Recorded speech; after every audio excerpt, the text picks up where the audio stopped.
malakas sa Panginoon. At syempre, good health din para sa atin. Ayan. So palakpakan natin na ating mga tatay. Ayan. So sana po mas dumami pa ang mga tatay natin dito sa DCTN. Kasi ilang piraso lang talaga. Talagang siguro talaga kailangan ko na rin talaga mag-visitation talaga.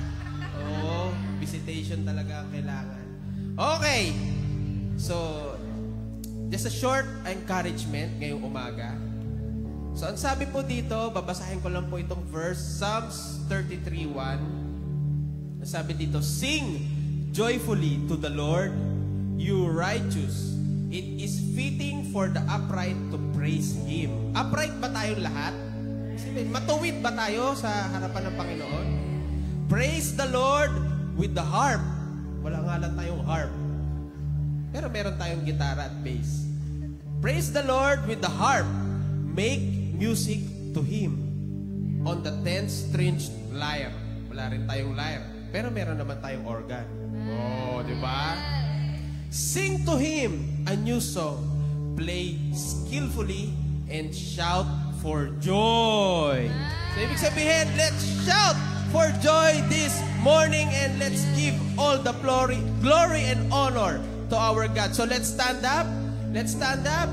Stretch tayo. Unat-unat. And ibigay natin ang buong lakas natin ngayong umaga para sa ating Panginoon. Are you ready?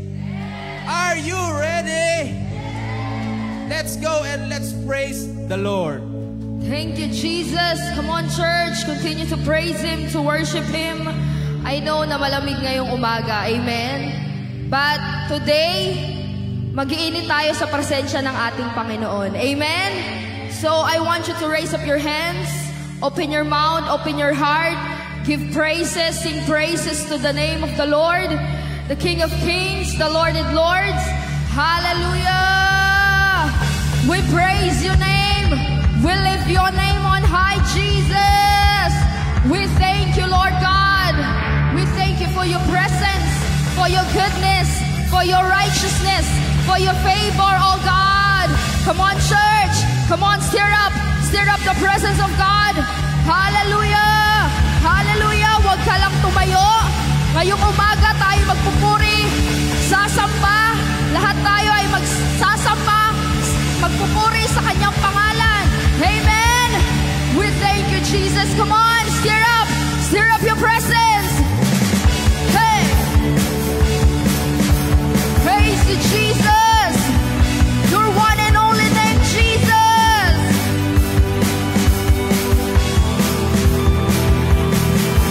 Hey! Hey, hey! Hey, hey! Hey, hey! Dakilang biyaya, sing! Mula sa bihag ng kasalanan, hinatawad, pinagpala ng lumusan.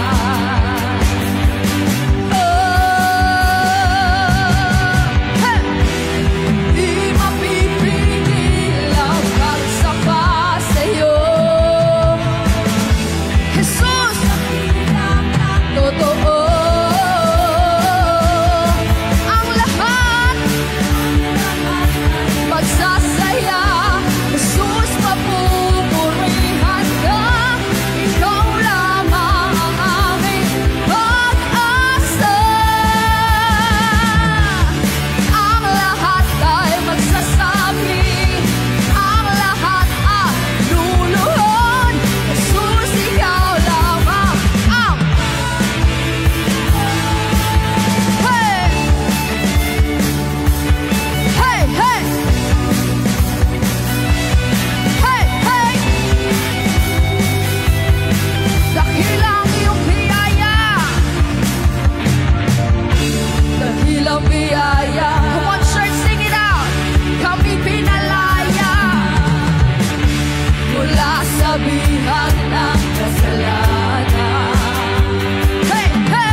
dakilang biyaya. What? Kami pinalaya. Saan? Mula sa bihag ng kasalanan. O pinatawad, pinagpala ng lubusan. Oh Jesus, di mapipili lang pagsamba sa'yo. Jesus, dakila kang totoo. Ang lahat ay magsasaya. Jesus, mapupurihan ka. Ikaw lamang ang aming pag-asa. Ang lahat ay magsasabi, ang lahat ay luluhod. Jesus, ikaw lamang ang Panginoon. Ang lahat ay magsasaya. Jesus, mapupurihan ka. Ikaw lamang ang aming pag-asa. Ang lahat ay magsasabi, ang lahat ay luluhod. Jesus, ikaw lamang ang Panginoon. Come on, church! Ang lahat ay magsasaya. Jesus, mapupurihan ka. Ikaw lamang ang aming pag-asa. Ang lahat ay magsasabi, ang lahat ay luluhod. Jesus, ikaw lamang ang Panginoon. Hey, hey! Hey, hey! Hey, hey! Oh, thank you, Jesus. Ang lahat ay magsasaya.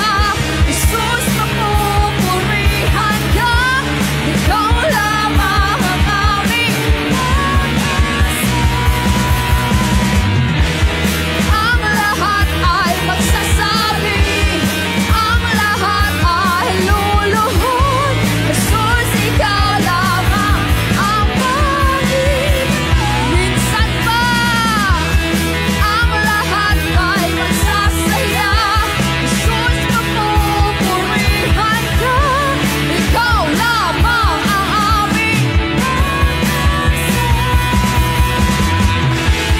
Ang lahat ay magsasabi, ang lahat ay luluhod. Jesus, ikaw lamang ang Panginoon.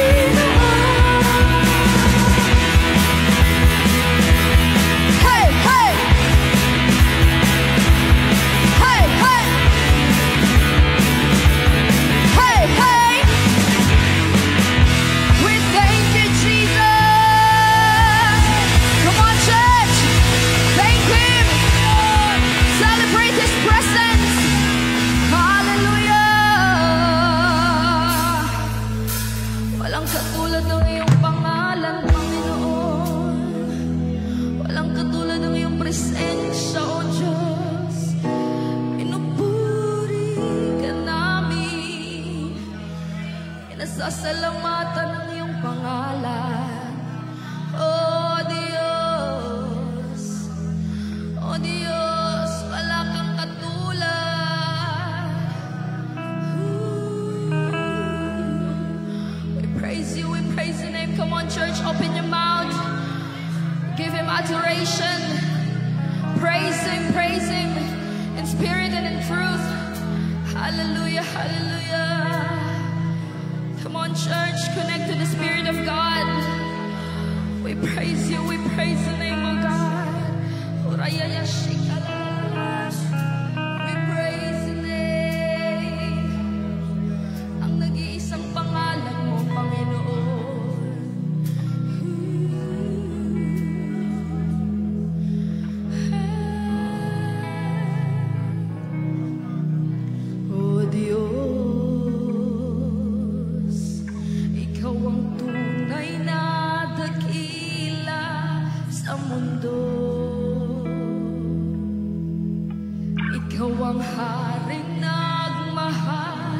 ng tulad ko. Ginawa mong lahat, pag-ibig mo ay tapat at wagas. O Diyos, wala nang papantay sa kabutihan mo. Ang ngalan mo'y itataas sa buhay ko. Sundin ang loob mo, iparinig ang nais mo. Sa lahat ng panahon, Diyos ka sa amin. Sa lahat ng oras, nariyan para sa amin. Panginoong Jesus, purihin ka.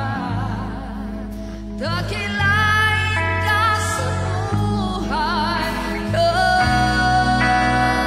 aming Ama.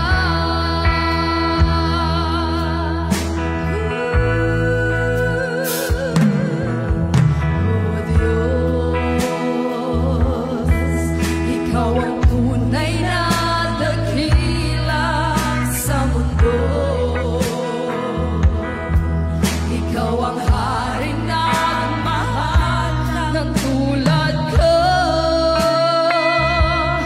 Ginawa mong lahat, pag-ibig mo ay tapat at wagas. Sa lahat ng panahon, Diyos ka sa amin. Sa lahat ng oras, nariyan para sa amin. Panginoong Jesus, purihin ka. Dakilain ka sa buhay ko. Di nagbabago, Diyos ka sa amin. Tanging sandigan, nariyan para sa amin. Panginoong Jesus, maghari ka. Magliwanag ka sa buhay ko, aming Ama. O Ikaw naman, O Diyos, Ikaw ang tunay na dakila sa mundo. Ikaw ang hari ng mahal ng tulad ko. Ginawa mong lahat, pag-ibig mo ay tapat at wagas. Come on, church, let's sing it out. Sa lahat ng panahon, Diyos ka sa amin. Sa lahat ng oras, nariyan para sa amin. Panginoong Jesus, purihin ka. Dakilain ka sa buhay ko.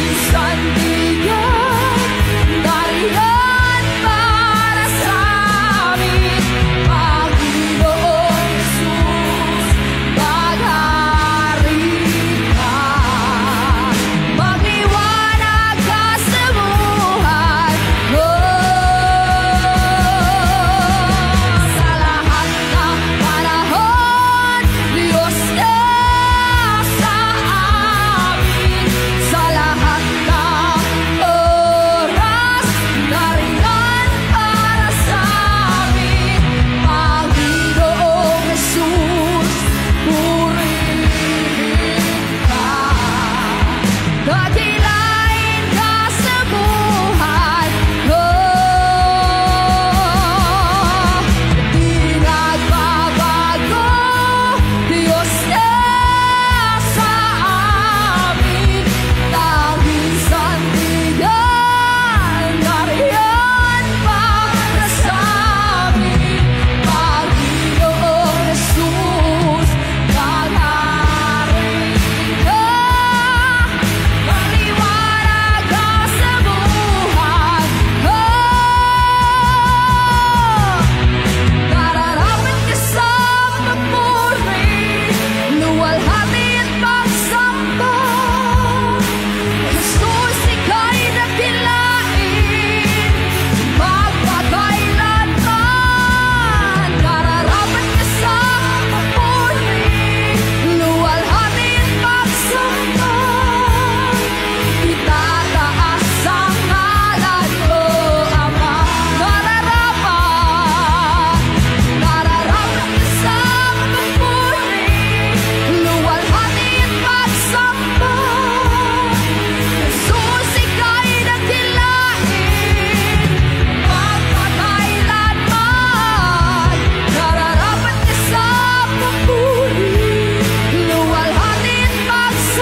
ating Ama sa langit ay hindi na natili sa langit, baba, upang patunayan ang kanyang pagmamahal sa iyo.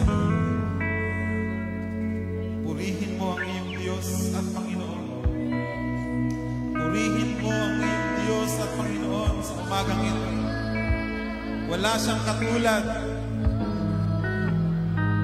Dapat siyang maitanghal, dapat siyang maitaas sa ating kalagitnaan, sa ating mga puso, sa ating mga buhay. Nararapat lamang na siya ay ating itanghal, itaas, luwalhatiin, igalang, papurihan, pasalamatan ng ating Diyos.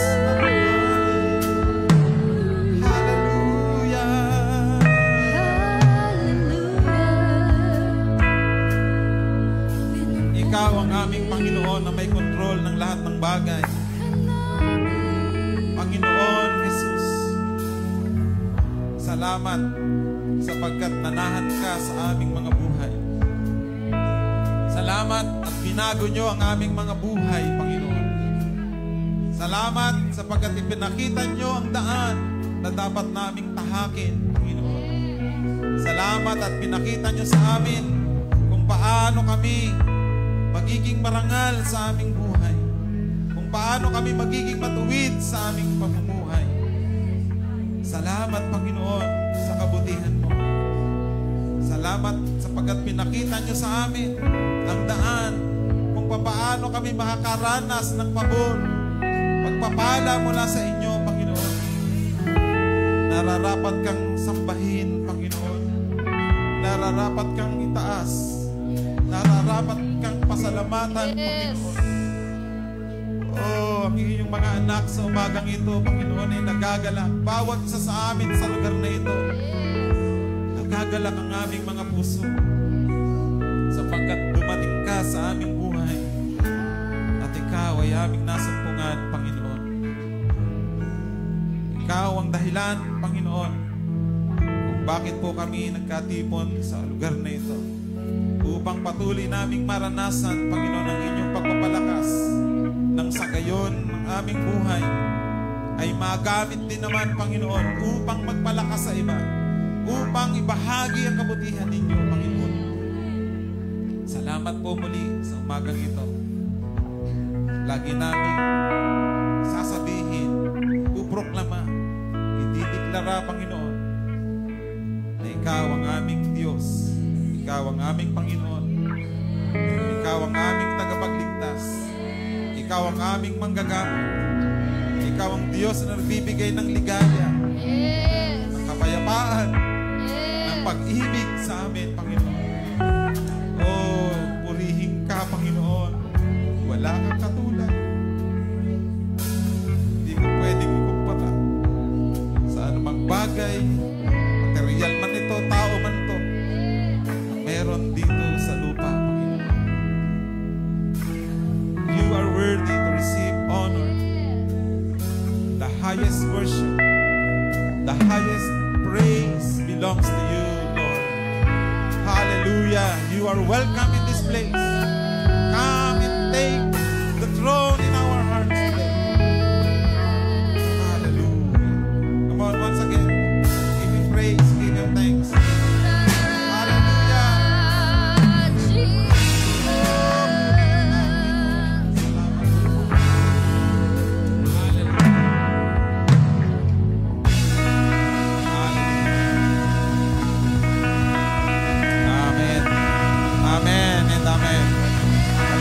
Ng Panginoon this morning. Our God is a great God. He is with us today. Amen. Amen. So, patiin po natin ang bawat isa with can we just greet one another? Hallelujah. Good morning. Good morning.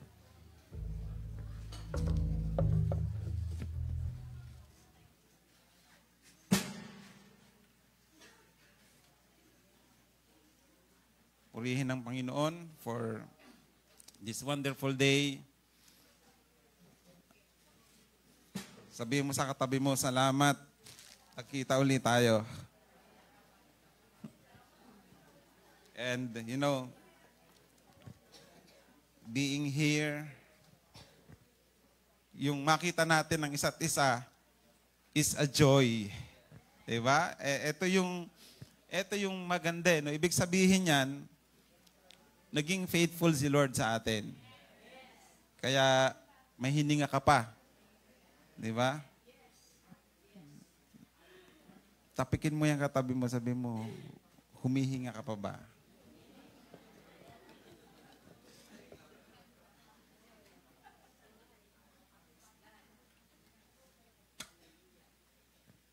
Mahirap kasing katabi. Baka hindi na humihinga yan. Mahirap mong katabi yung ganon. Okay. So, again, before I proceed to the message today, let me just greet the fathers. Taas nga ang kamay ng mga tatay dito. All the fathers, Happy Father's Day sa ating lahat. Sana lang,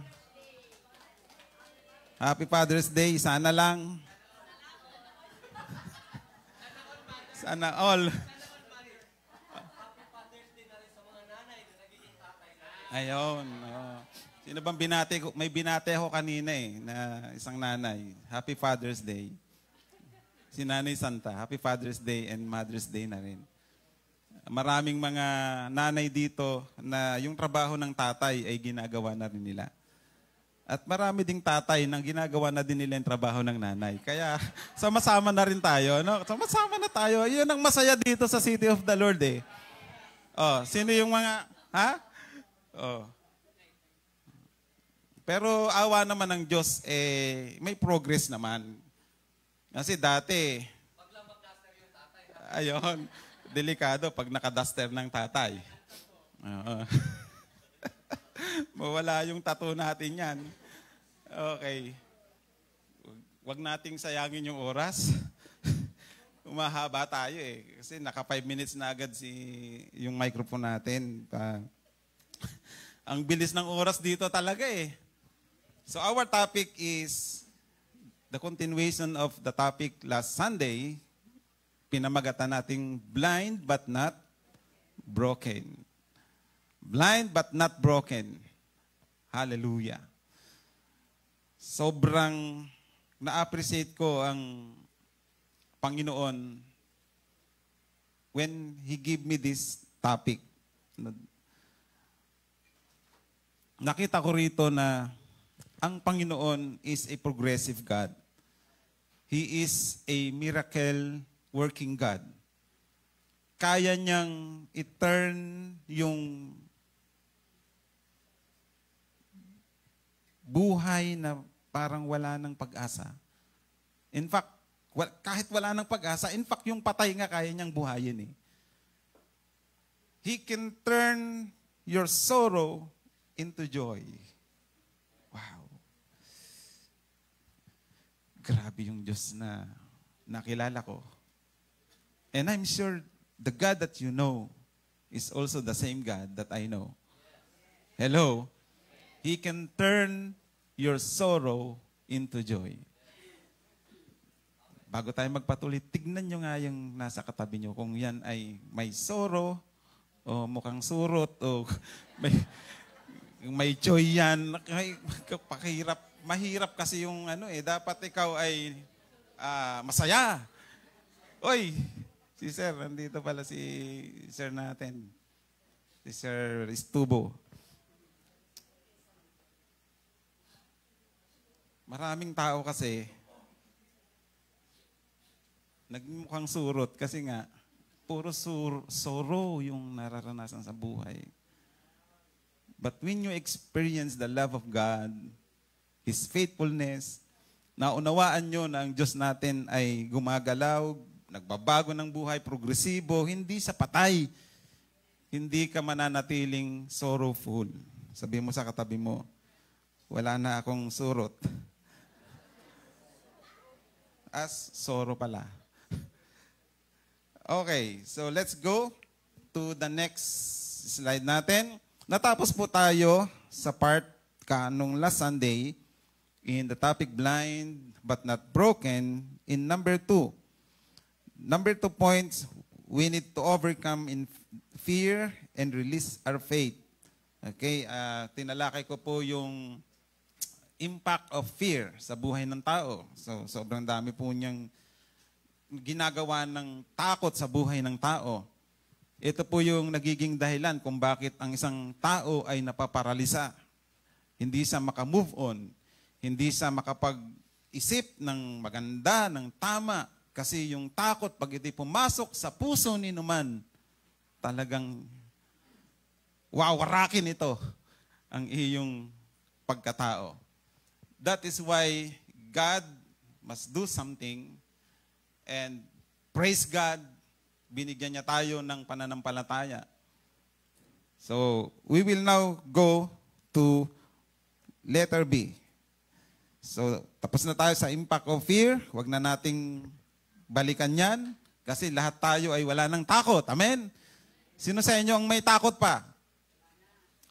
May takot pa ba rito? Yun. Baka meron ditong takuza. Takot sa asawa. Ha? Okay lang yung babae matakot sa asawang lalaki. Pag yung lalaki ay natakot sa asawang babae, ay mayroong aayusin tayo pagka ganon. Salamat sa Diyos, walang ganyan dito. Amen, mga lalaki. Hindi tayo takot sa ating mga asawang babae. Amen. Subukan nyo kaming takutin. Nakikita nyo to? Tsaka ito. Ito, tsaka ito. Ang maglalaba.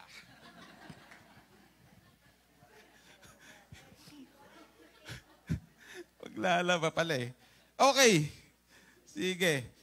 Baka kung saan power tayo mapunta. Letter B. Let us go. We are done with the letter A, the impact of fear. Let's go to the letter B, the power of faith. Sabihin natin, power of faith. Okay. Let's see the scripture found in Hebrews 11 verse 6.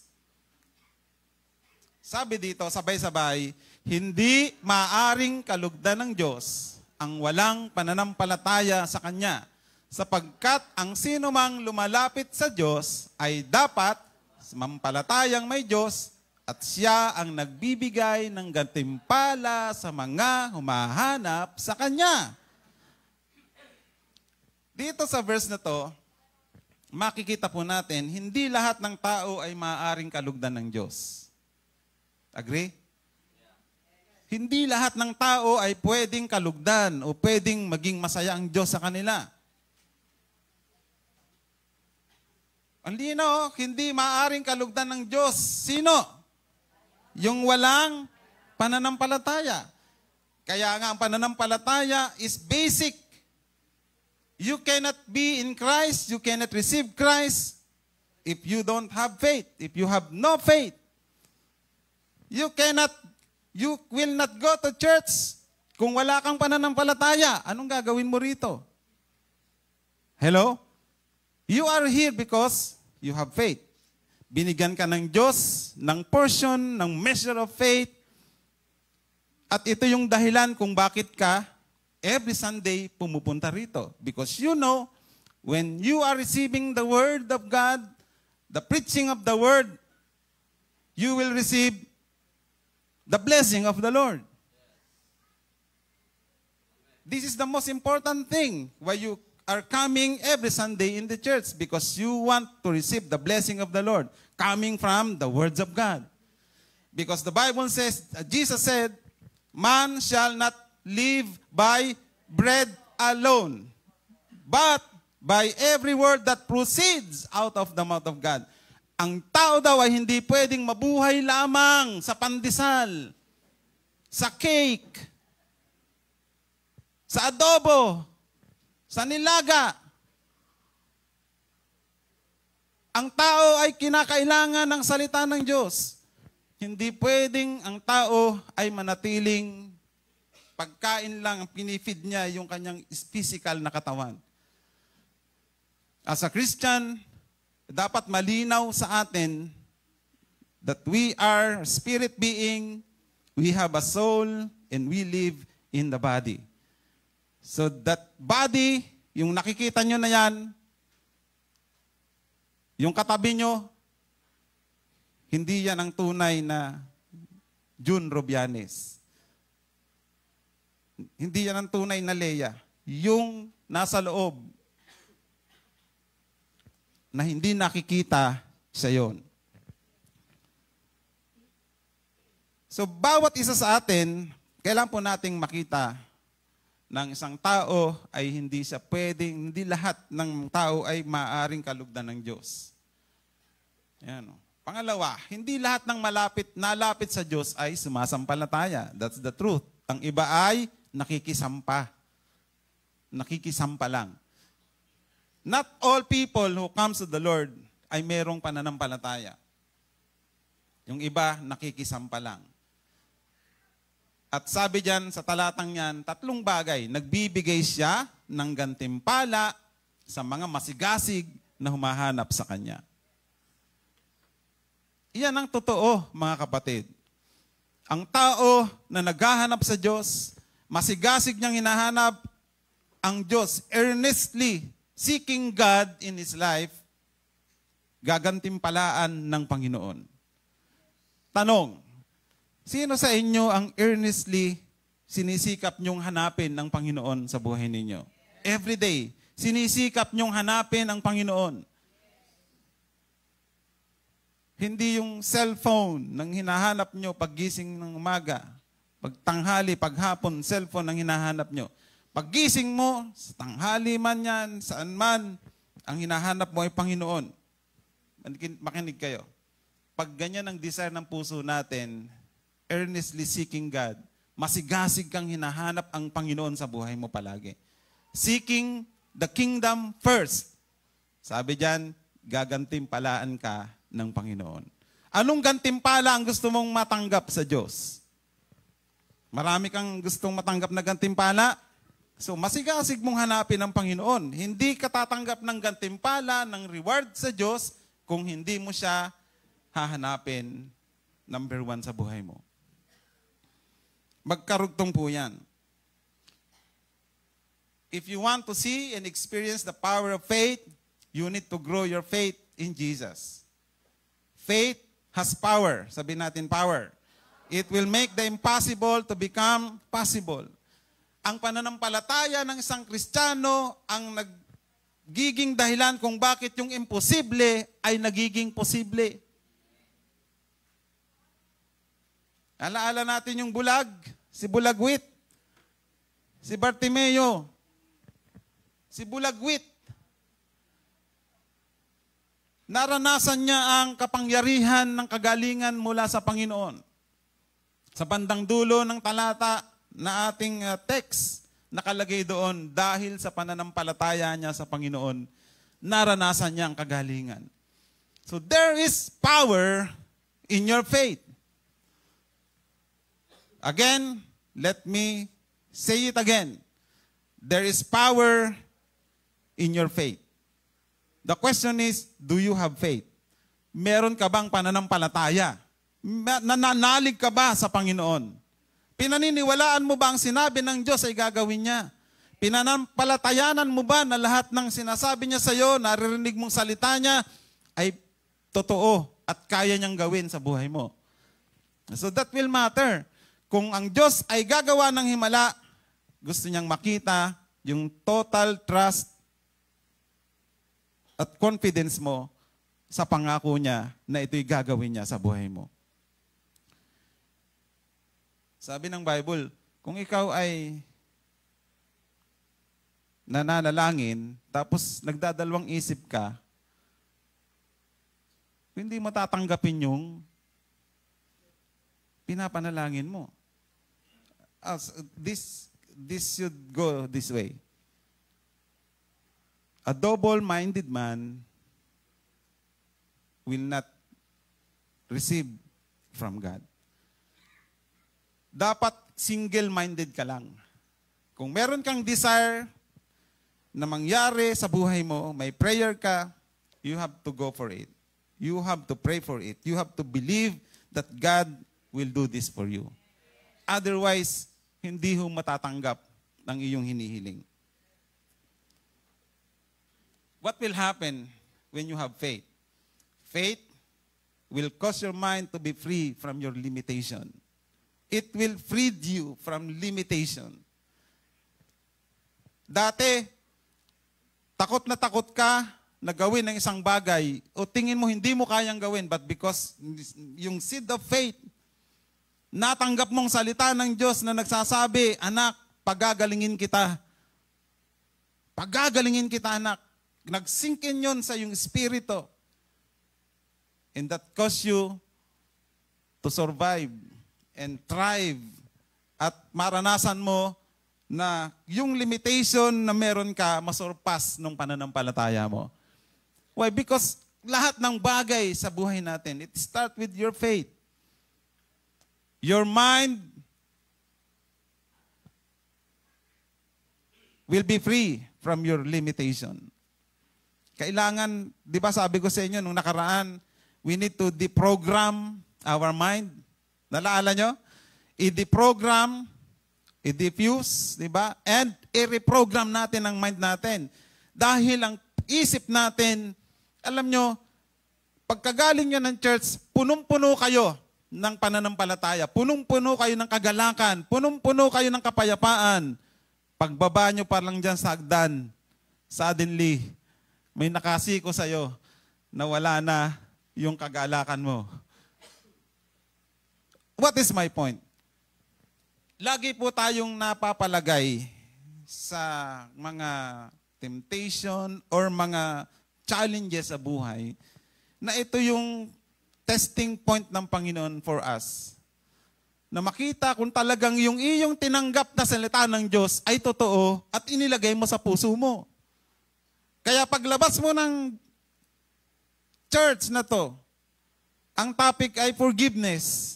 Biglang may nang-away sa'yo, may tumawag sa'yo. Sister, ay, pambira ka. Ang tagal na kitang hinahanap. Ang dami mong atraso sa akin, hindi ka nagpapakita. Tago ka ng tago. Kagagaling mo lang sa church. Topic ni Pastor, forgiveness. Bakit? So, sagot ka rin eh. So nawala yung pagka-spiritual mo, no? Ang galing ng So the devil will attack you every time na tayo po ay nakakapakinig at yung salita ng Diyos ay pumapasok sa puso natin. Every time na nangyayari yan, ang demonyo may atake din gagawin. At kailangan maging ready ka kasi pag hindi ka naging ready, baka isang ganun lang ng demonyo sa inyo, bagsak ka na. So very important po yung bagay na yan. So ang faith ay mag-free ng ating limitation. Aalisin niya tayo doon sa limitasyon ng ating buhay na parang hindi natin kaya at dadalhin ka ng pananampalataya mo doon sa lugar na kung saan ay matatanggap mo yung milagro na kailangan mo. Dadalhin ka ng pananampalataya sa isang lugar na yung hindi mo kaya ay magagawa mo because of that faith na nasa puso mo. So, faith will cause also to overcome your fear. Sabi ko nga sa inyo, ang antidote sa fear ay pananampalataya. So gusto mong matalo yung takot sa puso mo, kailangan mo ng pananampalataya. Pangatlo, faith will cause you to dream, believe, and survive. Hindi po. Pursue its fulfillment. Ang pananampalataya ay magtutulak sa iyo o magdadala sa iyo para mangarap ka, maniwala ka, at ipursu mo yung iyong pangarap, yung paniniwala mo na mangyayari sa iyo isang araw. Sino po sa inyo ang may pangarap sa buhay? Taas po ang kamay. Ulitin ko. Sino sa inyong nangangarap na lumipad sa alapaap?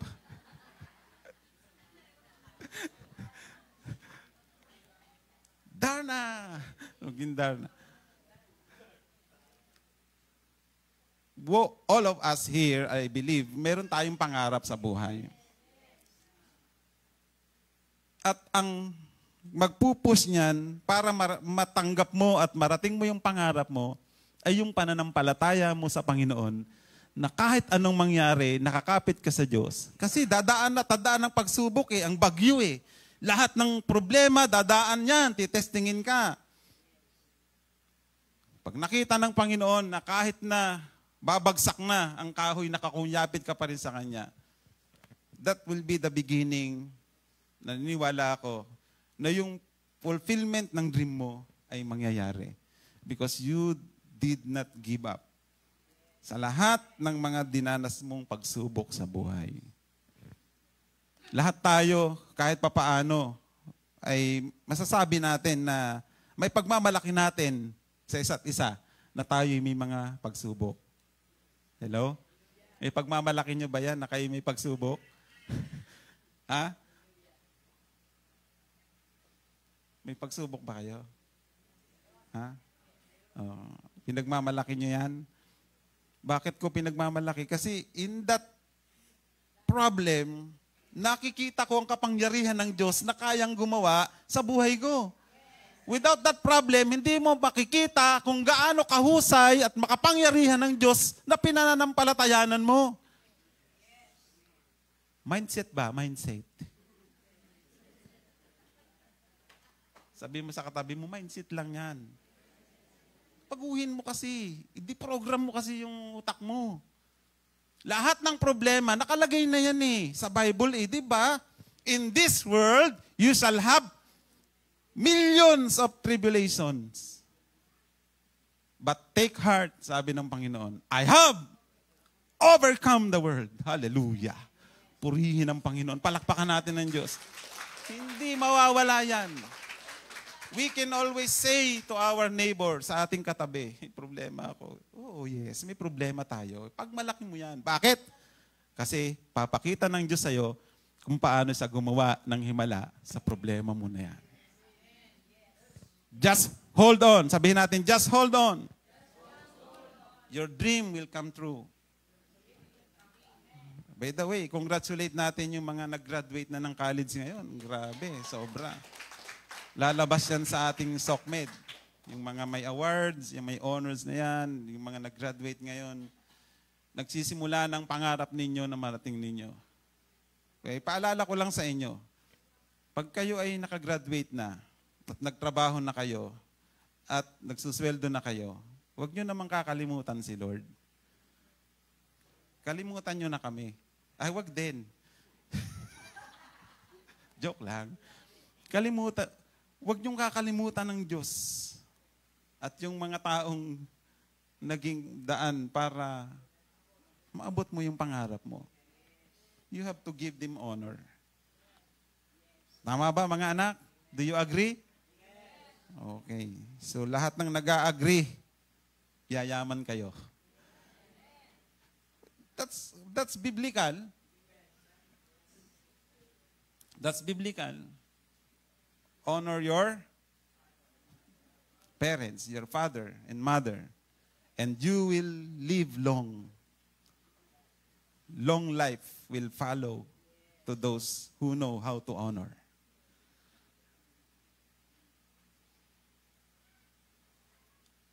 Why was God's people, ito lang, side trip lang, meron lang akong narinig kay Dr. Miles Munro, na nag-sink in sa akin while I'm listening sa kanyang preaching.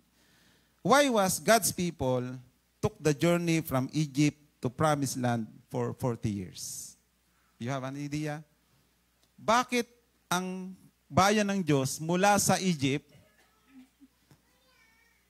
pag alis ng Egypt, papuntang Promised Land, inabot sila ng 40 years? Sino sa inyo ang may alam ang sagot? Sabi ni Dr. Miles Munro, yung from Promised Land sa Israel to Egypt, it will take 20 minutes by airplane. 20 minutes by airplane. 24 hours by bus. And according to him, sa kanya to galing, 40 days na lakad, walking, by walk, you can reach Egypt from Israel 40 days lang. But how come these people na-experience nila ang 40 taon instead na 40 araw na lakad. Why?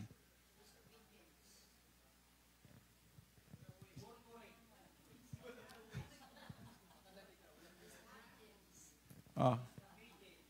Disobedience.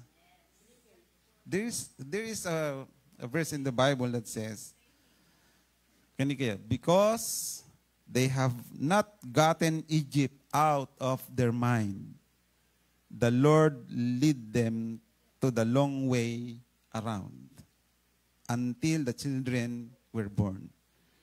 Can you imagine? 40 years is one generation. Ibig sabihin, during sa paglalakbay nila, meron doong naisilang sa gitna ng parang. Hello? But you see, anong nangyari? Bakit sila inabot ng 40 years? Sapagkat nung sila'y umalis, yung kanilang utak, yung kanilang isip ay hindi nagbago. They have the same mindset. Doon, nung umalis sila sa Egypt, binabalikan nga nila eh. In fact, sabi niya, pambihira ka naman, Moises eh. Ang sarap-sarap ng buhay namin doon sa Ehipto. Tapos dito mo kami dadalhin sa ilang. Puro pugo na lang ang ulam namin. Puro tinapay na lang pinapakain mo sa amin. Wala na bang talbos ng kamote? Wala nang kangkong?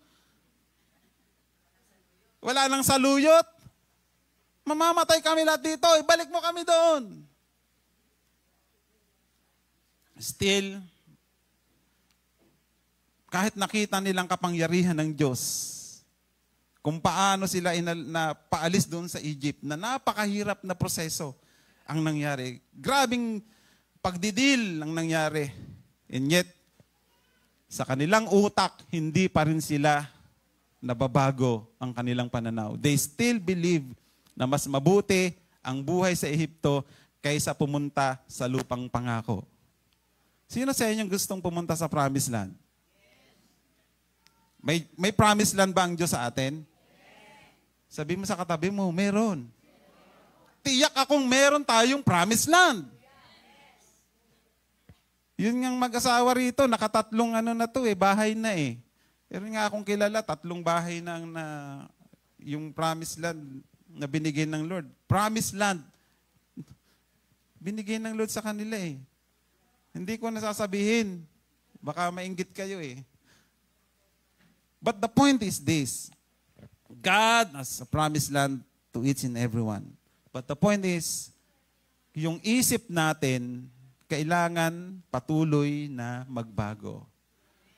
If you want to enter the promised land, there must be something na mangyari sa ating takbo ng pag-iisip. Hello? When you don't change your thinking, you will stay in your place. Ulitin ko, when you don't change your thinking, you will stay in your place. Kinakailangan ng pagbabago ng isip kung ayaw nyong manatili kayo sa lugar na kinalalagyan nyo. Dalawa lang ang nakapasok sa promised land. Sino? Si Caleb at si Joshua. So, the power of faith will bring your dream, your goal, your vision to a reality. Keep on dreaming. Amen? Manatili po yung pangarap sa buhay natin. Okay, let's go to number 3. You need to handle criticism and rise up to the new level. Sa ating pag-abot ng pangarap, may mga criticism tayong madadaanan. May mga magkikriticize sa atin. At sasabihin, ako, yan naman si brother. Wala namang alam yan eh. Hindi naman nakapagtapos yan. Mas mahusay pa ako dyan sa kanya. Hindi. Hindi makakarating yan sa paruroonan niya. Ayan. So, some people will criticize you while you are pursuing your dream. Just like bulagwit. Just like bulagwit. Tingnan nyo. On Mark 10:48, many rebuked him and told him to be quiet. Habang sumisigaw si bulagwit, ang dami, sabi dyan, many. Hindi lang ho isa, hindi dalawa. Many rebuke him. Pinapagalitan siya, nire-rebuke siya, "Oy, tumigil ka na. Walang kwenta yung sigaw mo dyan. Anong mangyayari sa kasisigaw mo dyan? Maubusan ka lang ng boses dyan. Hindi ka gagaling. Hoy, tumigil ka dyan, bulagwit." Many rebuke him. At sabi, "Tumigil ka dyan. Tumahimik ka nga dyan. Walang ano yan, walang power yan, walang magagawa yung kasisigaw mo na yan. Mabuti pang tumigil ka na." There are people who will criticize you while you are pursuing, you're believing for something that is great. But the Bible says, bulagwit shouted all the more. The more na nire-rebuke siya, the more na pinipigilan siya, the more na siya'y sumisigaw at pinaparinig niya, "Panginoon, Jesus, anak ni David, mahabag ka sa akin.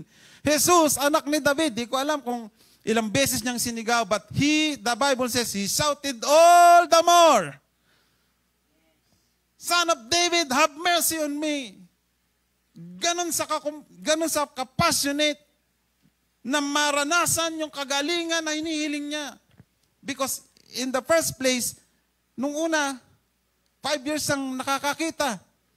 Kaya lang nga, nagkasakit siya, nawalan siya ng pagkakita. That's why his dream is to see. Makakita ulit siya. And this is now the time na ginagamit niya yung kanyang pananampalataya para mapansin siya ng Panginoon sa kanyang gustong mangyari sa buhay niya. Again, there is power in your faith. Ano ang nangyayari kapag ang isang tao, kasi may mga tao na pag na-criticize sila, may mga bagay silang, may nangyayari sa kanila. Anong nangyayari? Criticism is what man will say to sabotage your faith and dream. May mga sasabotahe sa pangarap mo, sa pananampalataya mo, may mga sasabotahe yan. Pipigilan ka. Atin ka ng atin sa church niya yan. Ang tagal mo na dyan, 10 taon ka na, 20 taon ka na, yung asawa mo, hindi mo pa nadadala. Tapos ako, i-invite mo dyan, asawa mo nga, hindi mo madala. Yung anak mo nga, nangangaral ka sa akin na disiplinahin ko ang anak ko. Ikaw nga, hindi mo madisiplina yung anak mo eh. So somehow, may ganon, pipigilan ka na manampalataya, sasabihin mo na lang, "Oo nga. Nagiging baka ka. Nagiging kalabaw ka minsan. Oo nga." You somehow, after criticism, nag-give up ka. Sabihin mo sa katabi mo, huwag kang mag-give up. Sabihin mo, don't give up. Just believe. You see, criticism will stop you from dreaming. They will discourage your faith. Di ba?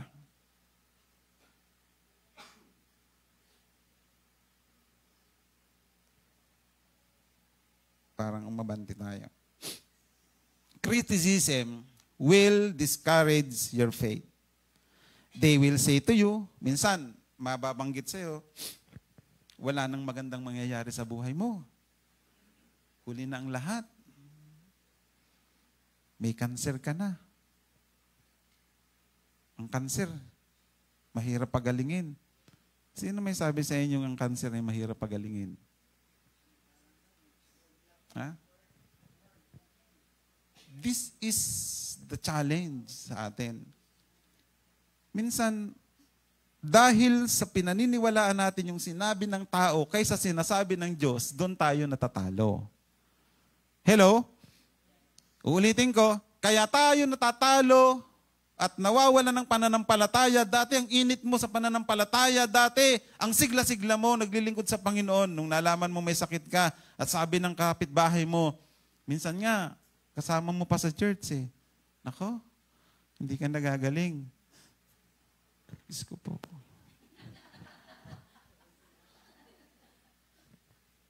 Krusan mo agad. Hindi Hindi ka na ako gagaling. Sino may sabi sa iyo na hindi ako gagaling? Bakit? Ikaw ba ang Diyos? Diyos ka ba para sabihin mo na hindi gagaling yung may sakit? Sino sa atin na magsasabi na hindi gagaling ang isang may sakit? No, no, no, no, no. Wala tayong kapangyarihan na magsabi niyan. We only believe that by the stripe of Jesus, you are already healed. And I take that word in my heart. I believe on that word, that by the stripe of Jesus, you are already healed. Magaling ka na sa pamamagitan ng latay ni Kristo. Wala akong pakialam kung anong nararamdaman ko, anong nararanasan ko ngayon. I only believe and I applied the word of the Lord for me. Jesus said, the Bible says, by the stripe of Jesus, I am healed. So don't believe them. Remember Joseph, di ba? Despite of the cruelty of his brethren, he kept on dreaming. Sino ba ang naging cruel sa kanya? Mga kapatid niya. Tama? Kapatid niya sa laman ay naging malupit. Sobrang lupit sa kanya. But here is Joseph. He kept on dreaming. Something is happening in your heart, in your spirit, when you pursue God. When you pursue your dream with God, something is happening in your inside. In spite of unfavorable circumstances, he kept on believing. Kahit kita niya, ang hirap kayang maniwala ng ganun. Ihulog ka sa balon, iniwan ka doon. May pag-asa ka pa? Walang tao na nakakita na hinulog ka sa balon. Sinong mag-aahon sa'yo sa balon? But sa kanyang puso, naniniwala siya, ang pangako ng Diyos, yung kanyang dream na mangyayari sa kanyang buhay. True enough, may nakakita sa kanya. Di ba? Hindi natapos doon. Ang dami niyang dinaanan eh. Napagbintangan pa siya. Naire-rape niya yung asawa ni Potiphar. Di ba? Anong nangyari? Nakulong siya ng walang kasalanan. Parang kanta ni Freddy Aguilar. Di ba? Ano nga yung kanta na yun?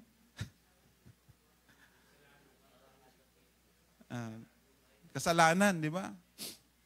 Kaya siguro nakanta niya yun eh. Nakapag siya ng kanta, no? Di ba? But in spite of these things that he experienced in life, hindi ho siya nagkaroon ng hindi sa nanghina sa kanyang tingin sa Diyos that his God will be able to raise him, to make him successful in the future. So just keep on believing. Sabihin natin, keep on believing.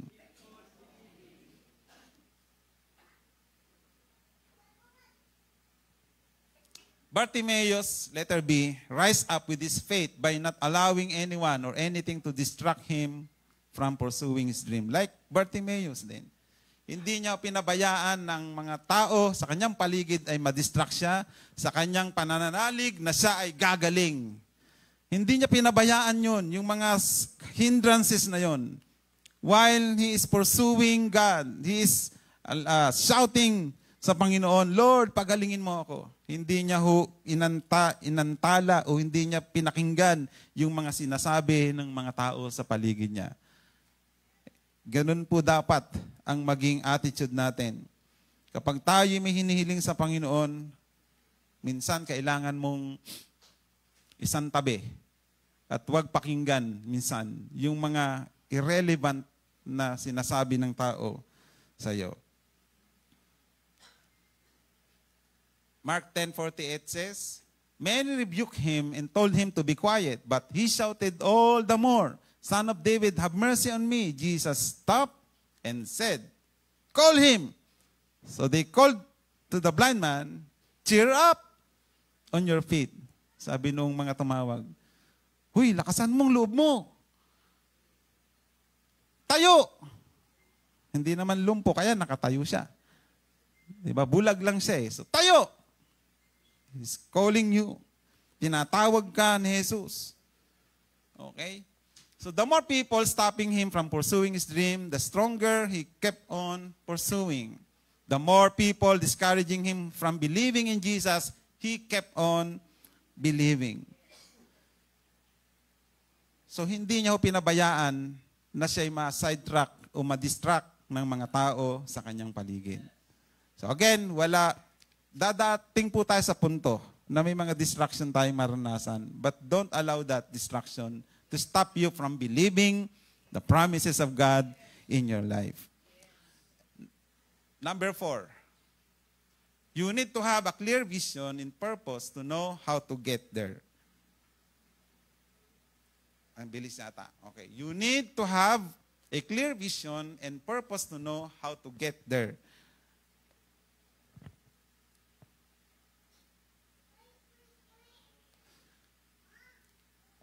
When Jesus asked him what he wants Bartimaeus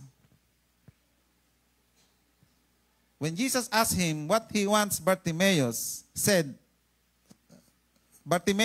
I want to regain my sight.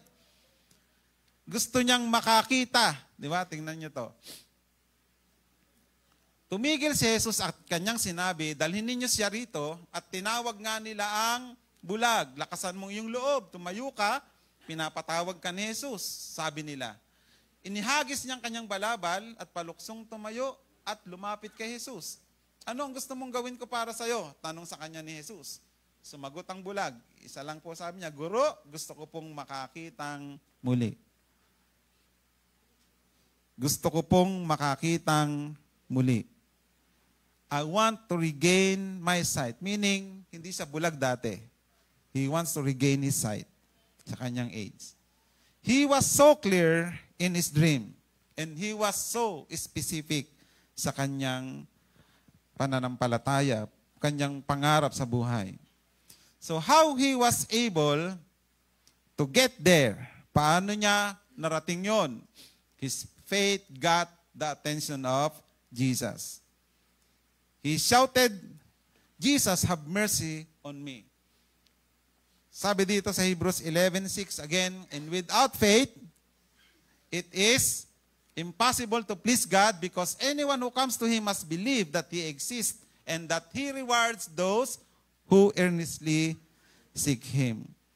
So, yung pananampalataya ni Bulagwit ang naging dahilan para siya ay mapansin ni Jesus. His faith got the attention of Jesus. Pangalawa, he is firm in his decision to lay aside everything that hinders him from following Jesus. Dilay aside niya. Meron siyang balabal na protection niya. Nung tawagin siya ng Panginoon, wala siyang pakialam. Tinapon niya yung balabal niya. Inalis niya yung protection niya sa kanyang sarili. Just to go to Jesus and receive the healing na gusto niya. So, hindi niya inantala yung protection niya. Pag ito tinapon ko, wala na. Di ba? But God is good. Si Bulagwit po ay hindi na-distract. He throw his, anong tawag doon? Balabal, at siya po ay tumayo bigla, at siya ay tumakbo sa Panginoon. So,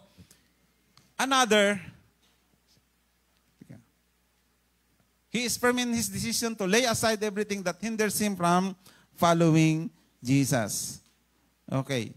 Dito na tayo muna, tapusin natin dito. Hebrews 12:1-3, sabi dito, kaya nga, dahil napapaligiran tayo ng napakaraming saksi, Tanggalin natin ang anumang balakid at ang kasalanang kumakapit sa atin. Buong tiyaga na tayong tumakbo sa takbuhing nasa ating harapan. Anong gagawin? Takbuhin ng buong tiyaga. So pag ibig sabihin, may tiyaga ka, hindi pwedeng, hindi lahat ng oras may gala ka, may saya ka na tatakbo. Minsan ay mapapagod ka, minsan ay malulungkot ka, but you have to move forward, you have to run. Hello? Tumakbo tayo ng merong pagtsatsaga. Sa mga takbuhing nasaan? Nasa likuran? Yung iba tumatakbo, pabalik na siya. Dapat ang takbo mo paharap. Pag tumakbo ka patalikod, ibig sabihin yan, takot ka. Sugod, mga kapatid! Sugod! Ang galing, ano? Ituon natin, ito, sabay-sabay. 1, 2, ready, go. Ituon natin ang ating paningin kay Jesus. Sa Kanya nakasalalay ang ating pananampalataya mula simula hanggang katapusan.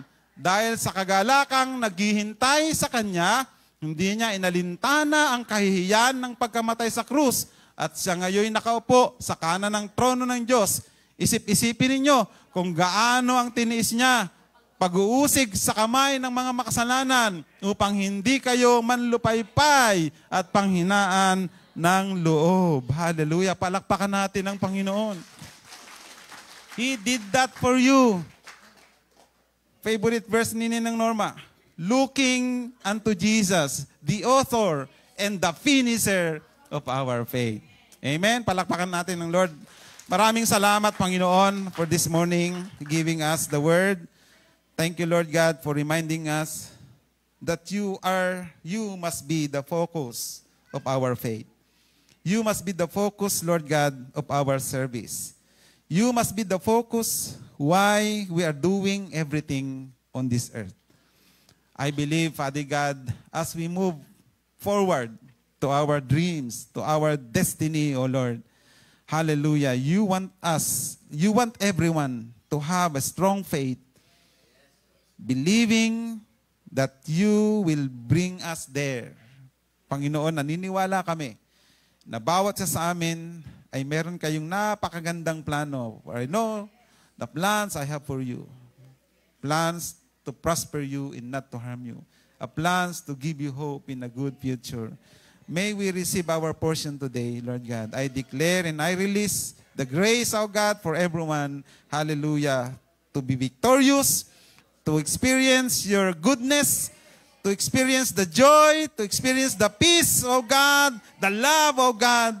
And Lord, let your Spirit move mightily, Lord, in our heart. Salamat, Panginoon, sa umagang ito. Salamat sa salita ninyo. Pagpalain niyo ito at patuloy na magpalakas sa bawat isa. This is my declaration and prayer in Jesus' name.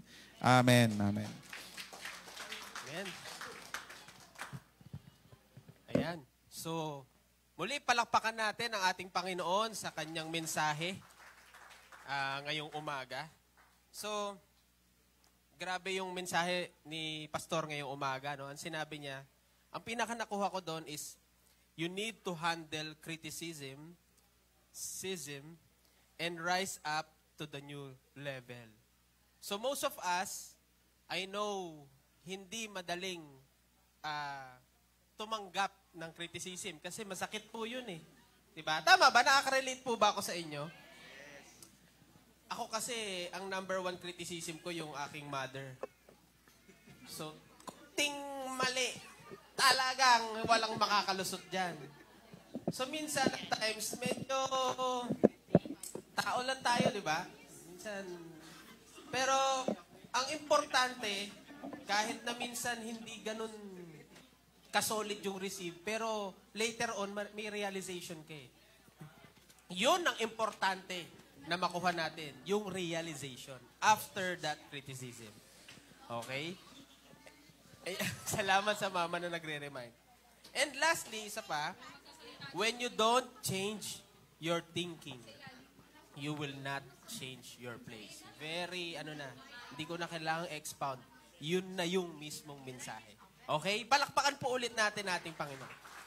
Ayan. So, I know you are blessed and I know marami po tayong na-receive. So, let's stand up and let's give cheerfully to the Lord.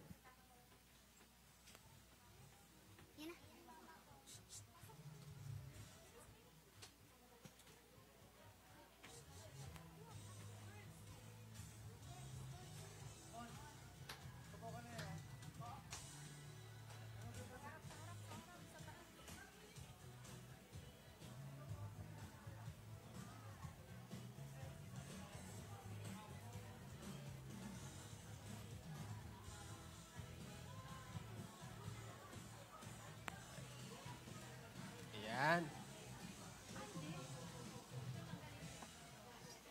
Okay. So, today, again, is a very, very special day. Alam nyo naman na po kung bakit. So, hindi nyo pa ba, alam nyo na ba kung bakit? Siyempre naman, araw ito ng mga nanay. Di ba kahit Father's Day, nanay pa rin lang nasusunod eh. Sana pagbigyan nyo kami ngayon. Araw naman namin. Oo. So pag meron kayong mga katabing tatay, batiin nyo naman ng Happy Father's Day. Kalabitin nyo man lang malaking bagay na yon sa mga tatay na nandito ngayon. Ayan. So, having said that na naman. So merong inihandang napakagandang presentation ng ating City Kids. At alam ko, panoorin nating mga tatay. I think this is a very inspirational presentation from our City Kids. Pinaghandaan po nila ito. Okay, palakpakan po natin sila.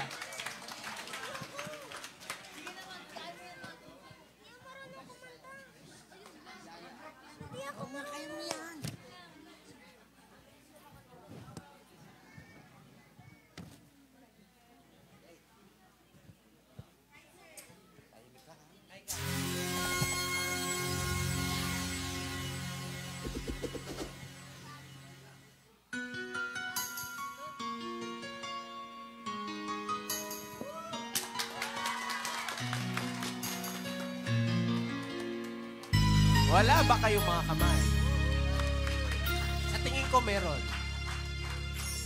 Thank you for teaching me how to love, showing me what the world needs, what it can dream and love. And now I know there is nothing that I could not do thanks to you for teaching me how to feel, showing me my emotions,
my #1 supporter. To my hardworking father.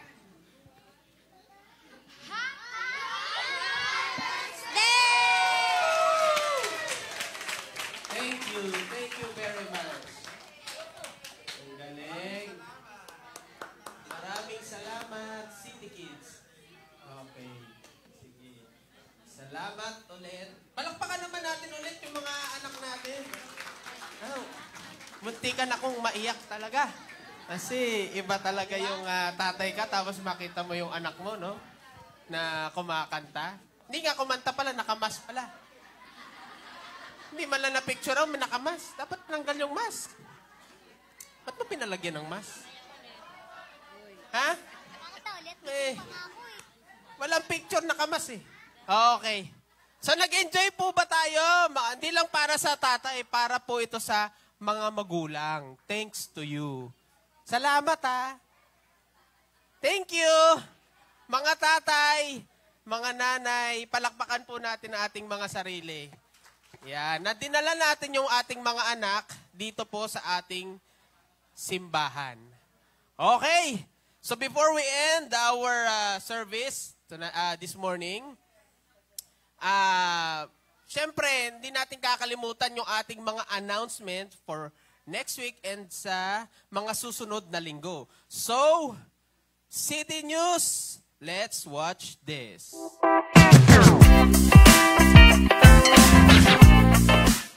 Hello City Fam, it's me Micaela and welcome to this week's edition of City News. Come on, let's go! To all who want to do a one-to-one or small group session, you can do so here at TCTL Sanctuary after the service. Tara, let's! To all new here, welcome to the family. If you want to dive deeper and get connected with our vibrant community, just look for Ate Eugene. She's your go-to for all things CityLink and will make sure you feel right at home. 5th Breakthrough Weekend is on June 22 to 23.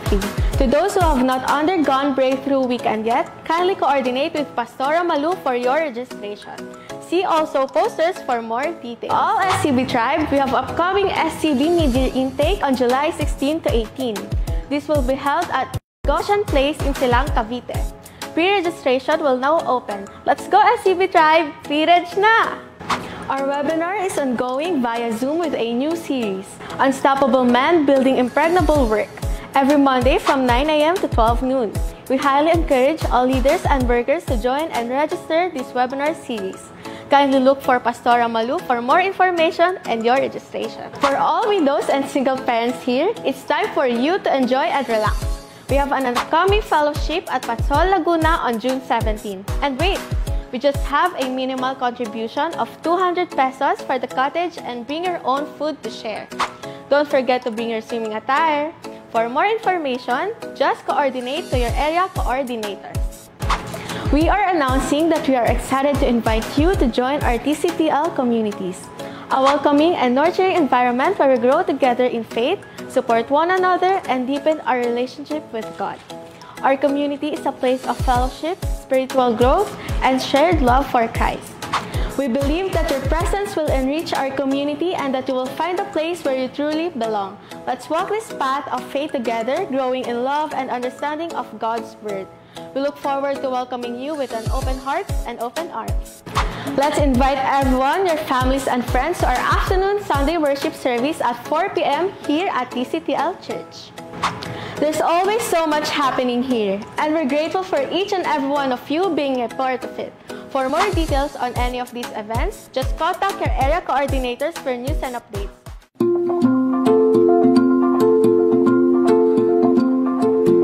Hindi nyo lang alam si Papa ay malambing sa aso. Ang papa ko po ay magaling mag-basketball. Bali, nung bata pa po kasi ako, lagi niya ako sinasama sa mga basketball din niya. Tapos yun, sa kanya ko rin na hiligan maglaro ng basketball. Ang dami niya ang awards eh. Ako, maski sa wala. Oh, it's Happy Father's Day pa, you're the best. Hello everyone! Hindi niyo ba alam ang tatay ko ay marunong kumanta tulad ko? At bukod pa po doon, siya ay marunong din mag-gitara.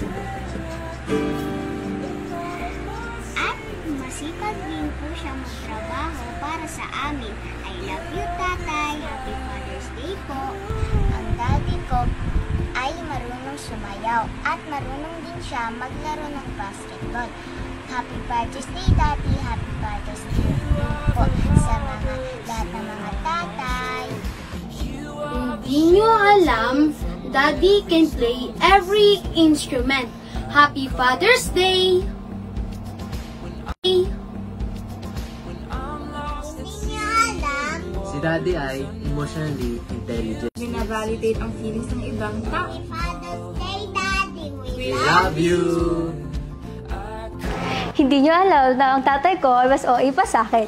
Pero kahit na mas OA siya sa akin, love na love ko yan. Daddy, thank you so much for everything that you've done for me, especially for all of the family. Na to Grandma and to our family. Thank you so much, Daddy, for all your sacrifices. I love you so much. Happy Father's Day! Hindi nyo alam, si Papa ang nagiging chef sa bahay kapag wala si Mama. Kaya niya ring hindi matulog 3 days straight kasi nasa trabaho siya. Happy Father's Day pa! Hindi nyo alam, ang papa ko ay magaling mag-drawing. Happy Father's Day, Papa. Let's travel the world. Hindi nyo alam, ang papa ko ay marunong kumanta. Sa kanya ako nagmana. At hindi nyo alam na siya ang aking tagusundo at tagahatid every time papasok ako sa work. Thank you, Pa. And Happy Father's Day. Hindi nyo alam, si Papa ay may garden sa rooftop. Meron siyang kalamansi, sili, lettuce, talong, oregano, at marami pang iba. Pero bawal pitasin. Happy Father's Day, Pa! Hindi nyo alam na ang papa ko ay magaling magluto at siya ang aking 1 call away tagabili ng bigas. Happy Father's Day, Pa! We love you!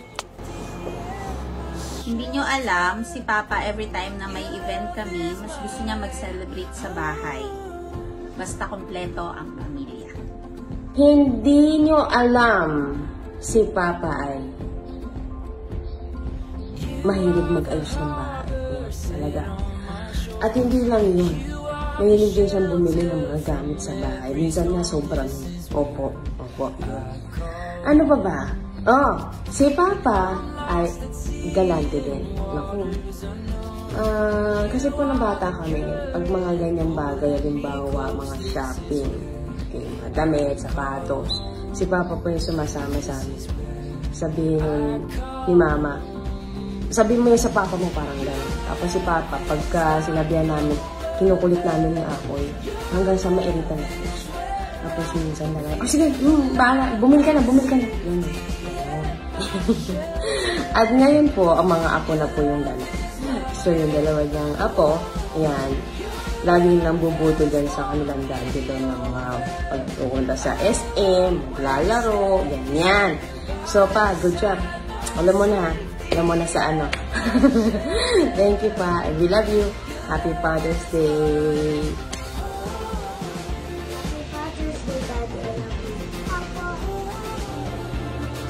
Sa mga hindi nakakaalam, ang daddy ko, isa sa mga talent niya ay kaya niyang maging masaya kahit nakasimangot siya. In short, poker face lang siya. Sinong daddy ko? Di si Pastor Wilbert. Happy Father's Day, Dad. I love you. Si Daddy ay mataba siya. Tapos, pag mataba siya, nagbabasketball siya, nagja-jogging, tapos nagba-ride. Father's Day, love you. Daddy ko, ninit ng tatsi! Happy Father's Day, all!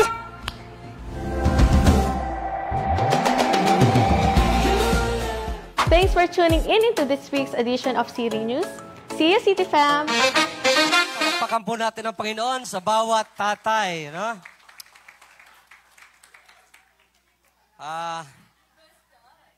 Siyempre. Okay? Meron siyempre. Di ba? Hindi nyo alam, ang tatay ko, puputulan na ng paa bukas.